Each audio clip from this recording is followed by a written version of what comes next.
Dans le pire des cas, si ça ne marche pas, on retourne en Belgique. On commence à regarder les horaires d'avion, etc. Il était 17 h en Irlande à Cork et on avait l'avion à 6 h du matin à Dublin. En embarquant dans l'avion donc de Dublin à Barcelone, on avait envoyé notre démission.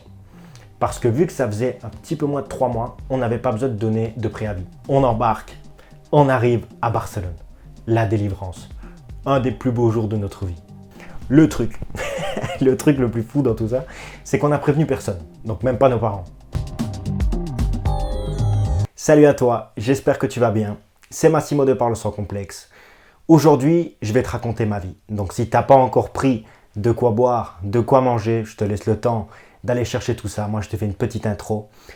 Je vais te raconter l'histoire de mon arrivée à Barcelone. Donc évidemment, je vais t'expliquer le contexte, les raisons qui nous ont poussés à venir nous installer ici. C'est une histoire que je vais t'expliquer, mais qui n'est pas à reproduire. On a fait des choses qui sont très risquées. On a fait sûrement des bêtises, mais au final qui sont bien terminées parce qu'aujourd'hui, je suis toujours là-bas. Et cette vidéo est pour fêter mes 2 ans à Barcelone. Parce que le 1er février, ça a fait 2 ans que je suis ici. Et moi, je te la tourne le 31 janvier. Donc, on est absolument dans le thème. Premièrement, je t'explique un petit peu la situation. Donc, comme je t'ai déjà dit dans plusieurs vidéos, on était parti à Malte pendant 5 mois. Donc, ce qu'on avait fait, c'est qu'on avait pris un aller simple et qu'on avait trouvé du travail sur place et trouvé un appartement sur place. Donc, on avait pris un hôtel pendant 2-3 jours et ensuite, on avait simplement pris un appartement qu'on avait trouvé là-bas. Donc, on a fait ça pendant 5 mois. Et ensuite, ce qu'on a fait, après 5 mois sur l'île de Malte, tu t'en doutes, c'est quand même assez petit, tu as envie d'aller voir ailleurs, tu as envie d'aller découvrir d'autres horizons. On voulait continuer avec l'anglais. Alors, ce qu'on a fait, c'est qu'on est parti en Irlande. Je t'explique ça parce que ça va avoir un sens pour l'arrivée à Barcelone. Mais voilà, on repart en Belgique 2 semaines et on part en Irlande. C'était en novembre 2021. En novembre 2021. Donc, nous voilà partis en Irlande. On arrive sur les terres irlandaises et on se rappelle comme à Malte, ça avait été facile d'avoir le numéro de sécurité sociale pour pouvoir travailler là-bas, etc. Et donc voilà, là on est parti pour notre aventure irlandaise. On arrive, on avait pris un petit Airbnb chez une dame très sympathique qui s'appelait Una. Donc si un jour tu vas à Cork, n'hésite pas à regarder sur Airbnb, elle était très sympa. On avait pris 5 jours. Donc on s'était dit, à Malte, on avait eu besoin que d'une seule nuit pour trouver un logement. Peut-être qu'en Irlande, c'est un peu plus compliqué. On va se prendre 5 jours. Donc on se prend les 5 premiers jours. On arrive à Cork, on n'a pas été à Dublin. On s'était dit, peut-être qu'à Cork, il y aura plus d'opportunités. Voilà, on est vraiment parti à l'aventure, juste avec une grosse valise, une petite valise chacun, dans un Airbnb. Pas d'appartement, pas de travail, pas de numéro de sécurité sociale. Vraiment plein Covid, vraiment un petit peu débile. C'est pour ça que je te dis qu'il ne faut pas reproduire. Et donc on arrive là-bas. On arrive à Cork, on commence à chercher pour avoir en premier lieu un toit. Parce qu'un travail, même si on n'avait pas beaucoup d'argent de côté, je t'avoue, on avait peut-être 1500, 2000 euros chacun. Donc c'est vraiment pas beaucoup. Mais bon, l'argent, ça va, ça vient. Un logement, ça va pas, ça vient pas. Il faut absolument l'avoir, sinon c'est pas facile non plus de survivre. Donc ce qu'on fait, c'est qu'on se met à la recherche d'un logement. Évidemment, on s'était déjà mis sur plusieurs groupes Facebook. Et donc là, on commence à chercher dans les rues, on regarde des appartements qui seraient à louer, etc. On recherche des colocs. Impossible de trouver. Donc les 5 premiers jours, on envoie des mails, on envoie des messages à tout le monde. Et au final, c'était très compliqué de trouver un logement. Donc on continue à chercher, à chercher, à chercher. On demande même à la dame chez qui on habitait, évidemment. Ça, c'est toujours important quand tu habites chez quelqu'un de pouvoir discuter, etc. On cherchait sans trouver, en vain. Ça a commencé à être compliqué. Les jours passent, le stress commence un peu à monter parce que même si je ne suis pas trop de nature stressée, je t'avoue, on allait se retrouver avec ma copine dans la rue. Et ça, c'est pas toujours la meilleure sensation qui puisse exister, je pense. Donc voilà, les 5 jours finissent par se terminer. Et après ces 5 jours-là, on n'avait toujours pas d'appartement. Qu'est-ce qu'on a fait? On a commencé à prendre un petit hôtel, l'hôtel le moins cher de Cork. Et donc là, on s'installe dans l'hôtel pendant 2 nuits. On se dit, peut-être qu'avec ces 2 nuits, on arrivera à trouver. On se rend compte qu'en fait, c'est la galère totale. Les appartements coûtent beaucoup plus cher que ce qu'on avait vu sur Internet. Donc ça coûtait 1400, 1500 euros par mois. Avec 1500, 2000 euros de côté, c'est très compliqué. Donc on se dit, bon, on va abandonner l'idée de l'appart. Let's go, on va en coloc. On va en coloc, mais même en coloc, on avait déjà commencé à chercher parce que de base, on ne voulait pas aller en colocation, mais au vu des jours qui avançaient et au vu qu'on ne trouvait rien, ben on s'est dit, on va quand même regarder aussi pour les colocs. Et les colocs, en fait, n'acceptaient pas les couples dans une chambre. Magnifique, on ne va pas non plus aller habiter dans 2 chambres différentes. Donc, on continue à chercher coloc, coloc. Et les jours passent, évidemment, quand je te parle. Donc, ce qu'on faisait, c'est qu'en fait, on prenait 2 nuits ou 1 nuit dans un hôtel. Parce qu'on regardait sur Booking, on regardait sur tous les sites, c'est pas un placement de produit. On regardait sur Booking, on regardait sur Airbnb, les trucs les moins chers. Et en fait, à chaque fois, on changeait. Donc, on dormait 1 nuit. Et on voyait que la nuit suivante était plus chère que la nuit pour laquelle on venait de passer. Et donc, on changeait d'hôtel. On prenait toutes nos valises, donc nos 4 bagages, notre sac à dos. Et on partait à l'aventure dans un autre hôtel. Donc, 1 nuit et toujours en espérant d'avoir une solution. Je ne t'ai pas expliqué. J'ai oublié un petit détail, mais le premier jour où on arrivait à Cork, donc en fait ce qu'on a fait, c'est qu'on a fait 2 nuits à Dublin pour profiter un peu, avant d'arriver à Cork. Et moi, le premier jour où on arrivait à Cork, en fait, j'avais déjà un entretien d'embauche de prévu. Ça, c'est très important pour l'histoire. Donc l'entretien d'embauche, je le passe à Cork, c'était dans un hôtel, je ne vais pas te dire le nom. C'était dans un hôtel qui était un petit peu en dehors de Cork, qui était quand même assez connu, etc. dans la région. Et donc je le passe, et la personne me dit que tout s'est bien passé. Elle me demande quand je peux commencer, etc. C'était pour être réceptionniste, donc exactement le même poste que j'avais à Malte. Donc ça a aidé. Je lui dis, je commencerai le jour où j'aurai une maison, parce que je ne vais pas venir travailler en habitant à l'hôtel ou dans une auberge de jeunesse. Donc on reste en contact, et dès que j'ai une maison, on se recontacte. Ok ? Elle me dit, pas de souci. Elle me dit, pas de souci, etc.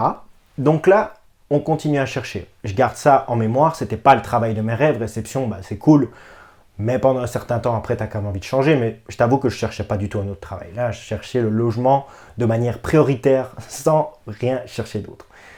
On garde cette option en tête. Ensuite, il y a quelques jours qui passent encore. On continue, et là, on voit qu'il n'y a plus d'hôtels vraiment bon marché dans la ville. Tous sont occupés parce que je crois qu'on est arrivé le week-end, et donc on regarde sur Airbnb, et on voit un logement qui était à 45 km de Cork, donc il fallait prendre un car pour arriver jusque-là sur Airbnb. Et donc on se dit, tu sais quoi, tant pis, c'était 150 € pour 3 nuits, je pense, donc vraiment pas cher pour l'Irlande. On se dit, let's go, tant pis, on va aller dormir là, on va prendre un car. Et donc on a été faire des courses au Lidl, on est parti dans le car. Bon, je te passe les détails, on dort les 3 nuits. On revient dans la ville de Cork, on n'avait toujours pas trouvé de logement. On retourne dans l'hôtel où on avait dormi la première nuit, donc pas le Airbnb, le deuxième hôtel. Et là, on se commence à discuter, on commence à se concerter et on se dit, je discute avec l'hôtel. Et là, l'hôtel me dit, donc tu en es où ? Tu en es où ? Est-ce que tu as réussi à trouver un logement ? Parce qu'on commence un peu à s'impatienter et j'explique la situation. Et elle me dit, et donc la dame, la manager me dit, si on arrive à engager également ta copine, donc pour le même poste ou pour un autre poste, on peut vous accueillir dans la chambre des employés. Et là, on se dit, waouh, ok, c'est peut-être pas la solution de nos rêves, mais c'est quand même une solution qui pourrait nous arranger. Et donc, ce qu'on fait, c'est qu'on dit, ok, nous, on est ok. Donc là, on parle avec ma copine, on s'arrange, on commence à discuter et on se dit, c'est bon, tu vas aller faire l'entretien et de toute façon, je suis sûr que tu vas être prise, il n'y a aucune raison, t'es super forte, etc. Certain, tu vas être prise. Elle fait l'entretien, donc on arrive, je vous explique, c'était totalement délirant parce qu'on passe donc on part de l'hôtel le matin, elle s'habille comme pour un entretien d'embauche, enfin, tu connais, vraiment habillée, le petit blazer, la petite chemise blanche parce que c'est pour un travail à l'hôtel en réception, donc tu es obligé d'être un peu classe et on arrive et l'hôtel était vraiment à 200-300 mètres d'une rivière. Et donc ce qu'il y a, c'est qu'il faisait super froid en Irlande, tu t'en doutes, au mois de novembre. On arrive avec toutes nos valises. Donc on avait 4 valises, 2 grosses, 2 petites, on arrive et moi je me pose sur un banc en attendant qu'elle aille faire l'entretien parce qu'on n'avait pas encore pris d'hôtel pour le jour même parce qu'on s'était dit si t'es prise, imagine si on a pris un hôtel, on va pas le payer pour rien. Donc on va attendre que tu fasses l'entretien d'embauche pour voir si ça se passe bien et peut-être qu'ils auront directement la solution de nous loger le soir même. Donc on était partis. Moi je l'attends pendant qu'elle fait l'entretien, elle part, etc. Et elle revient, elle me dit voilà, tout s'est bien passé. Je pense que tout s'est bien déroulé et il n'y aura pas de problème. Je lui dis, magnifique, maintenant qu'est-ce qu'on fait avec les valises? Du coup, on repart en ville parce que l'hôtel n'était pas exactement en plein centre-ville. Donc on prend un petit bus, c'était vraiment 15-20 minutes. On prend le bus, on repart en ville. Donc là, intéressant. Durant la journée, on attend des nouvelles. Et là, magnifique. La manager qui l'appelle et dit, tu as été prise. Tu as été prise, tout va bien, tout va s'arranger. Mais vous pourrez venir loger dans le logement des employés dans 5 jours. Évidemment, ce n'était pas instantané. Nous, on n'avait pas du tout envisagé ça. On n'avait pas du tout envisagé ça, du coup, on se dit comment on va faire pour attendre ces 5 jours. On est dans la rue, on n'a littéralement pas d'hôtel. Mais bon, les hôtels, voilà, ça peut limite se réserver, mais à chaque fois, user de l'argent, etc., tu vois ton compte en banque descendre, et c'est pas facile. Entre-temps, on avait commencé les démarches pour avoir le numéro de sécurité sociale, pour pouvoir travailler en Irlande, etc. Et avec la situation du Covid et tout, c'était un peu compliqué. Du coup, on se dit, on commence à réfléchir. On se dit, on fait quoi? On attend les 5 jours. De toute façon, on a tout fait jusque-là, on ne va pas partir alors qu'on est vraiment à ça, d'arriver à notre premier but. Et ensuite, voilà, une fois qu'on est dans la chambre des employés, dans l'hôtel, rien ne nous empêche de chercher un petit appart. Comme ça, on s'installe et on peut peut-être commencer notre vie là-bas. Donc du coup, voilà. On décide d'accepter. On se dit maintenant, il faut refaire la même situation avec les hôtels. Du coup, on retourne dans les hôtels les moins chers de la ville, on trouve une petite auberge de jeunesse, on va dormir dans l'auberge de jeunesse. Heureusement, on avait au moins une chambre à 2, lit superposé, mais on a dormi dans le même lit. On avait toutes nos affaires, mais vraiment d'un déménagement d'un pays à l'autre, quoi. Donc, on venait de Belgique, on arrive là, et voilà. Du coup, on continue d'hôtel en hôtel en hôtel. Je te passe les détails. Je ne vais pas t'ennuyer plus longtemps avec l'histoire de l'Irlande parce que la vidéo, c'est sur le thème de Barcelone. On commence à travailler dans l'hôtel, etc. Problème. En Irlande, quand tu n'as pas le numéro de sécurité sociale, on t'enlève 52% de ton salaire. Cet argent est normalement ensuite redistribué quand tu arrives à avoir le numéro de sécurité sociale, on te le rend. Du coup, on gagnait 800 € par mois. De ces 800 € par mois, bon, pour un 40 heures semaine, on gagnait 800 € par mois, et de ces 800 € par mois, on nous enlevait 200 € par mois pour le logement. Donc c'était un logement des employés, mais qui était quand même payant, parce que c'était quand même 200 € par mois par personne, et ça fait quand même beaucoup quand tu gagnes que 800. On habitait dans une mini-chambre, on avait les valises qui traînaient partout. La chambre, il y avait des moisissures sur le mur, etc. Mais nous, on était heureux. Quand on arrivait dans l'appart, on a vu que on arrivait dans la cuisine, dans la part des employés, on a vu que le lave-vaisselle coulait, il y avait de l'eau partout, mais nous on était là, oh, magnifique, on a réussi, on a un toit, on n'est plus dans la rue, on n'est plus obligé de payer des hôtels. On arrive dans la chambre, on voit il y a un petit peu des champignons près du lit, on se dit, waouh, c'est pas top, mais c'est pas grave, c'est un bon début, on va pouvoir se battre, et au moins maintenant on peut déjà commencer à espérer avoir quelque chose de mieux. Donc on travaille, etc., 800 € par mois, et 3 mois passent. 3 mois passent, on fait un petit peu notre travail en tant que réceptionniste, etc. Et là, la situation commence un petit peu à se dégrader. Donc, la chose, c'est qu'en fait, une personne qui habitait dans la chambre du haut, qui était la grande chambre, s'en va. Nous, on se dit, génial, on demande à l'hôtel, est-ce qu'on peut bouger dans la chambre d'en haut, parce que dans la nôtre, il y a des moisissures. On nous dit, ouais, il n'y a pas de souci, allez-y, etc. Mais ce qu'il y a, c'est que la chambre était vraiment sale. C'était vraiment super sale, donc du coup, nous, on était quand même trop contents parce qu'on passe d'une mini-chambre à une chambre avec un petit salon et tout. Même si c'était sale, on se dit, de la saleté, de la puanteur, ça peut se laver, on peut prendre un spray, mettre un petit peu de la bonne odeur et laver, etc. Donc, on commence à laver comme des fous. Pendant 3 à 4 jours, on lave la grande chambre d'en haut. Trop content. On a une nouvelle chambre, on habite maintenant. On a limite notre petit studio à nous, même s'il n'y a pas de cuisine. On a quand même une belle chambre, une belle baignoire. Et même si le travail à l'hôtel, c'est bien, c'est toujours compliqué de travailler à l'hôtel. On habite dans le petit bungalow des employés juste à côté de l'hôtel. Mais nous, on était quand même reconnaissants parce que voilà, même si on donne ce qu'il y a, on était quand même dans la rue quelques mois auparavant, pendant 2 semaines, parce que ça a duré 2 semaines au final, cet épisode où on changeait d'hôtel, on changeait d'Airbnb, blablabla, donc quand même 14 jours, c'est quand même long. Et là, voilà, un jour, c'était 1 semaine ou 2 après qu'on soit arrivé dans cette chambre, on tombe malade. On tombe malade, on a une grippe. Donc ça, voilà, on ne peut rien y faire. On dit à l'hôtel, etc., qu'on est malade, ils comprennent, ils nous disent, ok, on vous donne 2-3 jours pour vous rétablir. Mais quand tu as de la fièvre, que tu es dans le lit, etc., c'est pas spécialement facile. En plus, dans notre travail, on est toujours en contact avec les gens. En tant que réceptionniste, même si c'était encore l'époque du masque, tu es quand même en contact pendant tout ton shift avec des personnes, donc c'est pas non plus top. Du coup, voilà, on est malade. On passe les jours, etc., dans la chambre. Là-bas, on connaît personne pour venir nous amener des provisions et tout. Donc, bah, on vit avec ce qu'on a. On n'avait pas beaucoup de viande, pas beaucoup de pâtes, mais bon, on fait un peu comme on peut. Parce qu'en plus, l'hôtel était situé quand même sur une colline. Il fallait marcher 15-20 minutes avant d'arriver au bus. Et puis du bus, il fallait encore aller jusqu'en ville, etc. pour aller faire les courses. C'était un peu la galère. Donc, du coup, voilà, on survit. Et après 4 jours, la personne nous dit, voilà, maintenant, il faut revenir. Même si vous êtes malade, vous revenez, etc. Mais moi j'ai 41 de fièvre, je ne vais pas aller travailler honnêtement. Je suis pas totalement fou. Je suis d'accord, je suis quelqu'un qui travaille très dur, mais c'est quand même ma santé avant et aussi la santé des personnes qui viennent à l'hôtel en tant que clients et les gens qui travaillent aussi parce que bon, c'est bien gentil, mais à un moment, si tu es contagieux, on n'est pas sûr, c'est le Covid, c'est pas le Covid, j'en sais rien. Du coup, nous on a la grippe, on va pas faire ça, on va pas aller travailler. Du coup, ma copine se sentait un petit peu mieux. Elle a dit, bon, moi, demain, si vous voulez, je viens au moins pendant une matinée. Du coup, là, ils disent, ok, tu peux venir pendant une matinée. Nous, on commençait déjà à avoir un petit peu marre de l'Irlande. Je dois être honnête avec toi parce qu'en fait, on attendait toujours ce numéro de sécurité sociale. Il était censé arriver en un mois, mais quand tu gagnes 800 euros par mois, tu habites dans la chambre des employés, qu'en plus tu payes la chambre des employés, parce qu'en plus on l'a payé un petit peu plus cher, la grande chambre.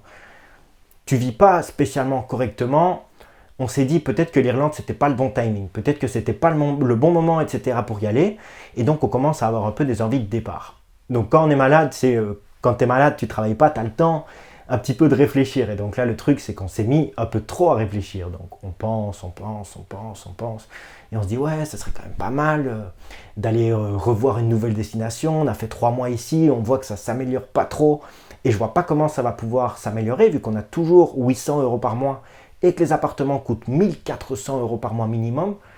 800 plus 800, 1600, l'appart 1400, je suis pas sûr qu'on arrive à vivre. Et si le numéro de sécurité sociale continue à prendre du temps, ça va commencer à être un peu compliqué. Du coup, on commence à réfléchir à des destinations. On réfléchit, on regarde un petit peu sur Indeed. Je sais pas si tu connais la plateforme, encore une fois, pas du tout un placement de produit. Je sais pas si tu connais la plateforme, mais on regarde un petit peu les opportunités d'emploi qu'il pourrait y avoir là-bas, etc. On voit et on commence à cibler quelques pays. On se dit, nous, on est des voyageurs, on parle plusieurs langues, on a envie de faire un petit peu quelques trucs, mais je t'avoue que le soleil nous manquait un peu, parce qu'on avait vécu 5 mois juste avant à Malte, on habitait à 300 mètres de la mer, on était dans la mer tous les soirs pour le coucher de soleil quand on ne travaillait pas, donc on se dit, ce serait quand même cool de repartir dans un pays où il fait bon, un pays méditerranéen, etc. On regarde l'Italie, on regarde l'Espagne. L'Italie, on se dit, ouais, mais l'Italie, on sait qu'au niveau du travail, c'est un peu compliqué à certains endroits. On se bloque sur Florence, en Italie, parce que c'est quand même une bonne région, il fait bon, je crois qu'il fait bon vivre là-bas. On regarde les opportunités d'emploi, c'était pas énorme. C'était pas énormissime, pour être honnête, donc une seconde, je regarde juste pour le micro, tout va bien. C'était pas énormissime, donc ce qu'on fait, c'est qu'on continue à chercher, et là, on tombe sur Barcelone. Dans les destinations, on se dit, c'est pas une mauvaise idée, parce qu'en plus, on réfléchissait, on se dit, on parle déjà italien, donc autant aller dans un autre pays pour apprendre une nouvelle langue en plus. Moi, je parlais pas du tout un mot d'espagnol quand on arrive à Barcelone, donc on s'est dit, pourquoi pas justement se lancer un autre challenge et partir dans un pays qui est totalement inconnu, parce qu'on n'était jamais venu de notre vie à Barcelone. On savait qu'il y avait la mer, bon, grâce aux cours de géographie qu'on a à l'école, mais moi, j'avais même pas d'idée à quoi ressemblait évidemment la Sagrada Familia. Tout le monde connaît, mais tu comprends ce que je veux dire. Du coup, on regarde et on voit qu'il y a beaucoup plus d'offres d'emploi. Quand tu tapais, par exemple, Florence, il y avait 2500 offres d'emploi, alors que Barcelone, tu étais à plus ou moins 24 000. Donc, totalement délirant le nombre d'emplois qu'il y avait. Du coup, ça nous titille un petit peu dans l'esprit. Voilà, maintenant on revient. Ma copine va travailler la matinée. Elle revient, moi j'étais toujours assez mal, et elle me dit, j'ai une mauvaise nouvelle. Je dis, qu'est-ce qui se passe? Elle me dit, voilà, ils veulent qu'on reparte dans la petite chambre, parce qu'il y a 3 personnes qui vont venir habiter dans la grande. Je dis, mais on va pas repartir dans la petite chambre, il y a de la moisissure, on vient de tout laver comme des malades pendant 4 jours, on va pas refaire ça. Je dis, on va pas refaire un pas en arrière alors qu'on vient à peine d'en faire un avant. Elle me dit, si, ils m'ont dit qu'ils avaient besoin de la chambre aujourd'hui. Mais, je lui dis, mais j'ai 42 fièvre. Je vais pas refaire mes valises, remettre la chambre, donc la relaver en bas pour pouvoir remettre nos affaires, etc. Désolé, il y a eu une petite coupure dans la caméra. Du coup, elle revient et elle me dit ça. Et je lui dis, viens, on part à Barcelone. Elle me dit, t'es sûr? Je dis, toi, t'as envie d'y aller à Barcelone? Elle me dit oui. Je dis, moi, j'en ai marre d'être ici. On n'avance pas. Le numéro de sécurité sociale, il n'arrive pas. Viens, on y va. Je dis, on n'a rien à perdre. Je dis, dans le pire des cas, et elle me dit la même chose, dans le pire des cas, si ça ne marche pas, on retourne en Belgique. On perd toutes nos économies. On a quoi? Au final, on n'avait plus grand-chose. En plus, vu qu'on venait de quasiment tout perdre en Irlande et on récupérait petit à petit avec les 800 € par mois. Mais bon, viens, on y va. On commence à regarder les horaires d'avion, etc. Il était 17h. On regarde, on se dit, vas-y, let's go. Il y avait un avion à 6h du matin à Barcelone. On s'est dit, donc 6h du matin le jour même, évidemment. Enfin, le lendemain, mais le lendemain matin. On s'est dit, tu sais quoi? On prend les billets. Il était 18h en Irlande à Cork et on avait l'avion à 6h du matin à Dublin. On était toujours sous contrat. On s'est dit, tu sais quoi? C'est le moment. On n'avance pas en Irlande, c'est le moment de partir à Barcelone. Du coup, la course commence. De 18h à 6h du matin, de Cork à Dublin, il y a 3 heures de quart. Donc on s'est dit, let's go, c'est parti. On commence à faire nos valises. Moi, j'étais malade. Elle était toujours malade aussi, mais moi, j'étais vraiment, vraiment pas bien. Elle avait toujours des restes de maladie, de la grippe, etc. On commence à faire nos valises en vitesse, etc. On range quand même un petit peu la maison parce que bon, déjà qu'on va partir en traître, autant quand même jeter les poubelles, etc. avant. On range la maison, on mange vite un petit truc. On est parti, on a pris le car de Cork à Dublin à 21h. Petite anecdote, quand le taxi est venu nous chercher, il faut savoir qu'on habitait donc dans le bungalow qui était vraiment à 200 mètres de l'hôtel. À côté de chez nous, il y avait la grosse maison du propriétaire. Donc on est vraiment partis comme des fugitifs. Parce qu'elle était censée aller travailler le lendemain matin à 8h du mat'. Et nous, bon, je suis désolé de te dire ça et désolé pour le personnel là-bas. Mais bon, à un moment, il faut respecter les gens. Donc voilà. Le truc, c'est que voilà. Le propriétaire habitait juste à côté de chez nous. Et nous, quand le taxi est arrivé nous chercher, il a mis ses phares vraiment à l'intérieur de la maison. Nous, on était en stress total. On s'est dit, on est en train de s'évader d'un pays. Donc le truc, c'est qu'on était vraiment, vraiment stressés. On avait toutes nos valises. Et là, on met tout vite dans le taxi. Le taxi nous amène vite jusqu'au centre de Cork City. Et là, on s'est dit, c'est bon, on y est. On était sur le pont où le car arrivait pour Dublin. On était parti pour Dublin et là, on était dans le car. Magnifique. On arrive à l'aéroport de Dublin. Il était plus ou moins minuit. On se dit, ok, mais on va dormir où à Barcelone? C'était l'époque où les prix étaient vraiment beaucoup moins chers que maintenant. Parce qu'aujourd'hui, c'est devenu impossible de dormir à Barcelone. Mais là, on avait de la chance. Donc, on regarde un peu les hôtels. On était à l'aéroport de Dublin. On commence à regarder les hôtels. On se dit, bon, c'est bon, on en a trouvé un pour 5 nuits. Donc là, boum, on réserve. Il était plus ou moins 2h du mat'. On embarque. On arrive à Barcelone. La délivrance. Un des plus beaux jours de notre vie. Même si on était un peu stressé, un peu secoué par le voyage, etc. C'était le 1er février 2022. On arrive à Barcelone. Oh, la différence, il faisait bon. Même si c'était le 1er février, il y avait du soleil. Même si on était toujours un peu malade, on était trop contents. On arrive dans l'hôtel. Tu sais, quand tu arrives à l'hôtel, qu'il est 10h du mat', tu ne penses pas que tu vas avoir ta chambre. Et là, on a eu la chambre. Tout était vraiment fait pour que ça marche. Et donc là, on commence à discuter. On se dit, mais c'est vraiment magnifique. Le truc, c'est qu'on avait toujours nos contrats de l'autre côté. Elle était censée être au travail à ce moment-là. Donc, ce qu'on avait fait, c'est qu'en embarquant dans l'avion donc de Dublin à Barcelone, on avait envoyé notre démission. Parce que vu que ça faisait un petit peu moins de 3 mois, on n'avait pas besoin de donner de préavis. Parce que sinon, on n'aurait pas fait comme ça, c'est pas légal. Mais dans notre contrat, il était écrit qu'avant les 3 premiers mois, on n'avait pas besoin de donner de jours de préavis. Donc eux, s'ils voulaient nous virer, ils pouvaient le faire le jour même. Et nous, si on voulait se barrer, on pouvait le faire le jour même. Donc on leur dit, voilà, on donne notre lettre de démission, on ne reviendra plus jamais travailler, on est parti de la maison, au revoir. On était déjà en train de monter dans l'avion, donc on n'a pas cherché à avoir de réponse. On était tellement un peu angoissé, je t'avoue, par rapport à ça. Donc on ne cherche pas de réponse, on dit juste, on envoie, on met en mode avion, on monte dans l'avion, fini. On arrive à Barcelone, bon, tu es un peu obligé de rallumer le Wi-Fi. Tu rallumes, et là tu vois qu'ils t'ont envoyé un mail, oui, c'est pas dans votre contrat, blabla, mais c'était des bêtises parce qu'il était écrit noir sur blanc. C'est fait avant les 3 mois, vous pouvez faire ça. Donc voilà. Le truc, le truc le plus fou dans tout ça, c'est qu'on n'a prévenu personne, donc même pas nos parents. On s'est dit, ça sert à rien de faire stresser les gens vont s'inquiéter et ça va pas le faire. Donc ce qu'on va faire, c'est qu'on va rien dire. Ils savent qu'on est malade là-bas, qu'ils sont en train de nous obliger à aller retravailler, chose qui est absolument pas logique. Ils étaient d'accord avec nous. Quand on arrive à Barcelone, on leur téléphone. On est dans la chambre d'hôtel et on dit, devinez où on est. et les parents qui comprenaient vraiment rien, genre ouais ben je sais pas moi, vous êtes parti je sais pas à Galway, vous êtes parti à Dublin. On dit on est à Barcelone. Comment ça, t'es à Barcelone? Ouais, on est à Barcelone. Quoi, vous avez envie de soleil, vous avez été faire un petit city trip? Non, on est parti à Barcelone là. On refait la même chose que ce qu'on a fait en Irlande et à Malte. Ok. On dit ouais, on reprend un nouveau départ parce que l'Irlande, c'était pas le bon timing, c'était pas le moment, il fallait changer. On n'a peut-être pas fait ça dans les meilleures conditions possibles et dans la meilleure des façons, mais au final, quand on t'oblige à aller travailler malade, bah, c'est peut-être pas mieux que partir directement. Donc on s'est dit go, on a appelé les parents. Ils étaient au final contents pour nous, ils ont dit au final vous avez pris la bonne décision parce que depuis le premier jour en Irlande, ça s'est pas trop bien passé. Parfois, il faut faire un changement. Je t'explique pas ça pour te dire waouh, regarde ce qu'on a fait, on est vraiment incroyable d'avoir réussi à faire ça. Je te montre simplement que dans la vie, tout est une question d'opportunité. On est arrivé là-bas en Irlande. Du premier jour, ça ne s'est pas déroulé comme prévu. L'Irlande, c'est un pays magnifique. C'était juste pas le bon timing, c'était juste pas le bon moment pour nous d'être là-bas. Ensuite, on arrive à Barcelone. Tout s'est déroulé comme prévu depuis le premier jour. Évidemment, il y a des hauts, il y a des bas, comme dans tous les aspects d'une vie. Mais nous, ça fait 2 ans qu'on est là, je te jure que ça se passe trop bien. Parfois dans la vie, tu dois risquer. Tu dois risquer parce que sinon, bah, tu restes dans ton petit confort, dans le truc qui va pas trop.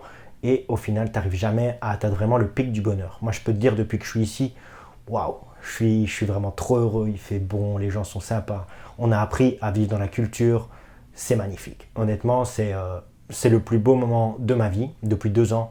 Et le 1er février 2022, ça restera un des plus beaux jours de toute mon existence. Donc, ce que je veux te dire, c'est que on s'est dit, pourquoi continuer à perdre du temps si on a l'occasion de pouvoir changer? Évidemment, on a la chance d'avoir nos passeports européens qui nous permettent de faire tout ça. Et ça, on en est conscient. C'est pas la chance de tout le monde. Et donc ça, merci parce que c'est pas la chance de tout le monde. Donc, je ne peux pas juger les personnes qui sont dans des situations différentes, donc ça c'est vraiment de la chance pour nous.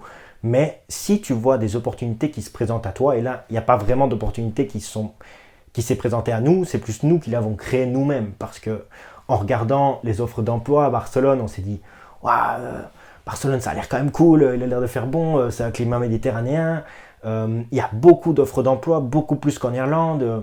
Tu sais quoi, viens, même si on ne parle pas la langue, on va tenter le défi dans un nouveau pays. Et donc on arrive, après 2 semaines et 3 semaines, on avait un emploi. Donc moi, c'était le travail en tant que recruteur, dont je t'ai parlé plusieurs fois. Et je suis resté là-bas pendant 1 an et 3 mois. Ma copine a travaillé dans une agence de voyage en ligne, etc. Donc on avait vraiment un bon taf. À Barcelone, comme je t'ai dit, on prend notre hôtel pendant 5 nuits. Mais je te jure que le premier jour, waouh, on n'a pas du tout cherché à trouver un appart, trouver un travail, on a juste dormi.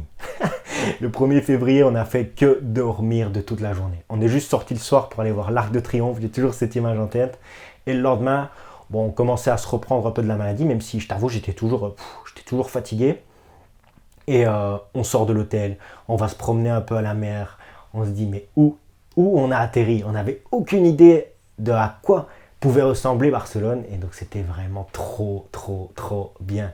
Je sais pas si tu es déjà venu dans la ville, mais quand tu viens ici pour la première fois, tu tombes amoureux totalement, donc c'était génial. Et là on commence à faire un peu les démarches, on se dit ouais on va quand même chercher vite, cette fois-ci on se met boum, colocation. On cherche pas d'appart, on prend direct la coloc parce que on a sûrement perdu du temps en Irlande avec ça, alors qu'on aurait pu se concentrer à 100% sur la coloc. Du coup on se met à 100% sur la coloc. On commence à lire des forums, comment faire pour avoir le numéro de sécurité sociale. C'est là que les premières galères commencent à arriver. On voit que c'est super compliqué de l'avoir. À Barcelone, c'est devenu compliqué depuis le Covid, etc. Il faut avoir tous les documents, il faut avoir un travail, il faut avoir une maison, il faut avoir tout, il faut attendre quelques... Mais le problème, c'est que pour avoir un travail Il faut avoir l'offre d'emploi parce que pour avoir le travail, tu dois avoir le numéro de sécurité sociale. Donc du coup, c'était un peu un cercle vicieux. Et là, on trouve en fait un service d'agence en ligne qui nous a conseillé d'aller jusque Benidorm. Donc Benidorm, c'est 5h30 de route de Barcelone. On s'est dit, ok, on loue simplement une voiture et on y va. Au final, c'est 5 heures de route, mais si ça nous permet de gagner 3 mois, autant le faire. Je regarde juste pour le micro, petite seconde. Voilà, parfait. Donc, on passe les 4 jours, etc. On trouve une maison. On trouve une coloc. Et ça, super. Après le 4e jour, on va visiter une coloc à la Barceloneta, donc proche de la mer. Et là, on se dit, waouh, la coloc est trop bien. On a habité avec une petite famille, donc c'était sa mère, donc c'était une mère avec son enfant de 14-15 ans et avec une autre fille qui venait de Cuba d'une trentaine d'années. Donc on a habité avec eux, nous on dormait dans une chambre, et eux, donc la mère et la fille dans une chambre, et la fille donc qui dormait dans une autre chambre. Nous, on a directement signé, on a dit, on veut venir absolument, l'appart est lumineux, il est bien placé, on veut absolument vivre ici. Du coup, elle dit ok, mais encore une fois, va falloir attendre 6 jours. Parce que il y a une personne qui habite dans la chambre et dans 6 jours, il part. Mais dans 6 jours, c'est à vous. On s'est dit ok, on signe, on y va, on donne la caution pour la chambre et on va trouver un appart ou un petit Airbnb pendant 6 jours, ça c'est pas un souci. Donc du coup, on avait pris un autre petit Airbnb qui était magnifique, un autre Airbnb en plein centre de Barcelone. À l'époque, c'était tellement pas cher quand j'y pense, c'est phénoménal. Et donc on prend ça. Et là, le truc, c'est qu'on a pu vraiment commencer à profiter parce qu'on avait l'appart. Le travail, tu sais, même si tu ne trouves pas le travail de tes rêves au début, tu vas faire un petit taf alimentaire et voilà, c'est fait. Il n'y a pas besoin de se prendre la tête. Donc nous, le plus important, c'était vraiment de dormir. Surtout qu'à Barcelone, quand tu parles des langues, c'est super facile de trouver un travail. Du coup, je reviens sur l'histoire de Benidorm. Désolé, je m'égare un peu, mais c'était important. Là, on avait signé l'appartement. On avait signé l'appart. Et du coup, ce qu'on fait, c'est que le premier jour où on a eu le deuxième appartement, donc là, on savait déjà qu'on avait notre logement pour les jours à venir, on se dit, viens, on loue une voiture. La voiture, on voit que pour les 2 jours, ça nous coûtait 75 €, je pense. Donc vraiment pas cher. Et au final, ça nous permettait de gagner tellement de temps. On fait ça. On loue la voiture.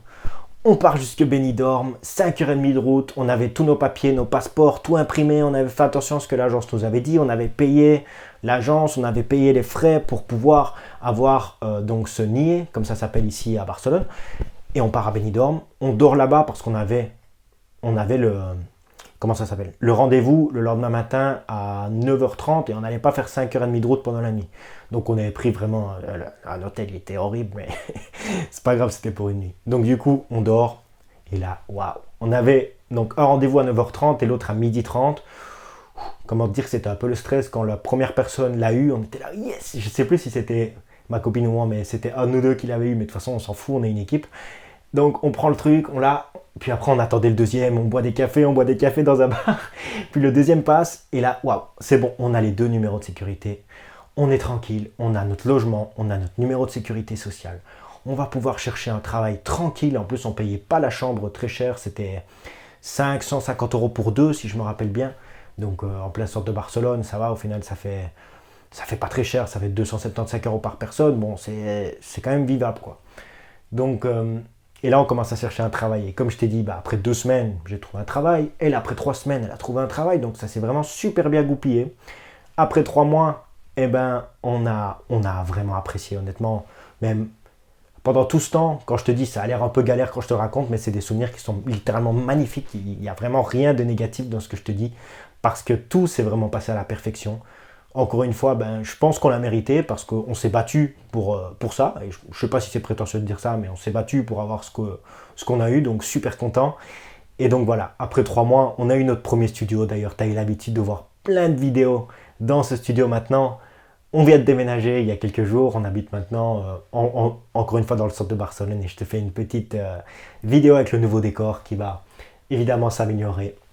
Maintenant, ça fait 2 ans. On va fêter nos bougies de Barcelone demain, donc jeudi, et pour toi, c'était le jeudi qui vient de passer. Tout ça pour te dire que parfois, c'est à toi de foncer, c'est à toi de tout donner, parce que personne ne fera pour toi.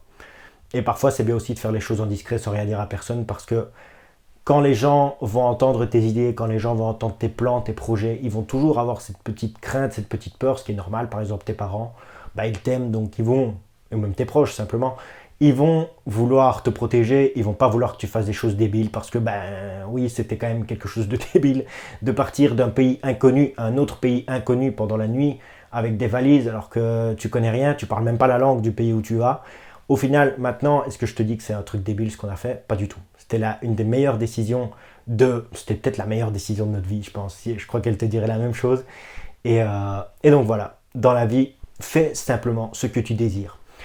Tu as la chance de pouvoir vivre sur cette terre, alors donne-toi simplement à 100% parce que de toute façon, tu vas mourir, je vais mourir. Alors qu'est-ce qu'on s'en fout? De toute façon, tu rates quelque chose, tu recommences quelque chose d'autre.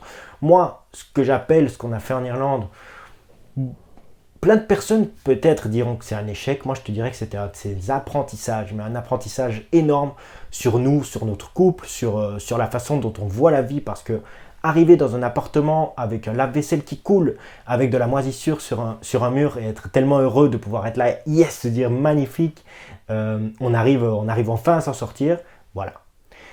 Et c'est pour ça que je suis si content d'être face à toi aujourd'hui. J'espère qu'en tout cas, tu as apprécié cette histoire, cette petite histoire. En tout cas, je te raconte pas souvent des trucs qui sont vraiment personnels.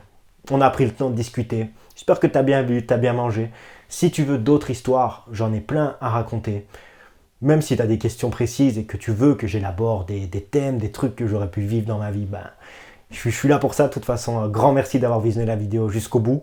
Moi, c'était plus qu'un plaisir en tout cas de te raconter cette petite histoire. Et si tu n'es pas encore abonné, tu le sais, tu connais la chanson. Une vidéo sort tous les dimanches, donc abonne-toi. Moi, ça me fera super plaisir. Aime la vidéo et partage-la à des personnes qui peut-être ont peur parfois de prendre des décisions, de se dire tant pis, on va tout risquer. Je te dis pas de tout risquer tout le temps dans ta vie. Parfois, c'est bien de la sécurité, donc c'est pas du tout ce que je te dis. Moi aussi, parfois, ben, je fais attention à ce que je fais et j'essaie de pas trop risquer, donc fais attention quand même. Mais vis à 100%. Vis à 100%. Moi, je continue mon chemin à Barcelone. Je continue mes vidéos avec toi et on se donne rendez-vous de toute façon dimanche prochain. Ne cesse jamais de croire en tes rêves parce que personne ne le fera pour toi. C'était Massimo et à la prochaine. Si tu as apprécié, tu retrouveras d'autres vidéos juste ici. Mais surtout, n'oublie pas de t'abonner pour ne rien manquer des futurs thèmes.